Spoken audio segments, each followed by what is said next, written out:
ওম অখণ্ড সংহিতা বা শ্রী শ্রী স্বামী স্বরূপানন্দ পরমহংস দেবের উপদেশ বাণী ঊনবিংশ খণ্ড আত্মসমর্পণ।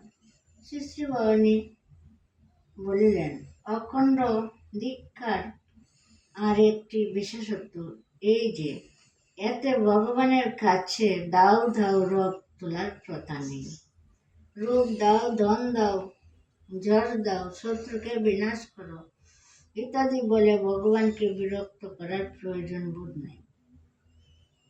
বহুক্ষণ ধরে তোমার নাম যে জপ করলাম পরমাশ্বর, তার ফলে আমার চিত্তে এসেছে প্রশান্তি, প্রাণ ভরে তৃপ্তিতে। এখন আমি তোমার কাছে আবার নিজের মুখ ফুটে কোন বস্তু প্রার্থনা করব প্রভু? যেভাবে আমার বা জগতের বা সকলের হয় শুভ, তা তুমি তোমার নিজের ইচ্ছা মতন করো ঠাকুর।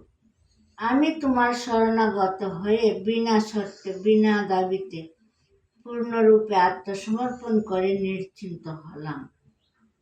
এই ভাবটি নিয়ে অখণ্ড সাধক তার উপাসনা শেষ করেন।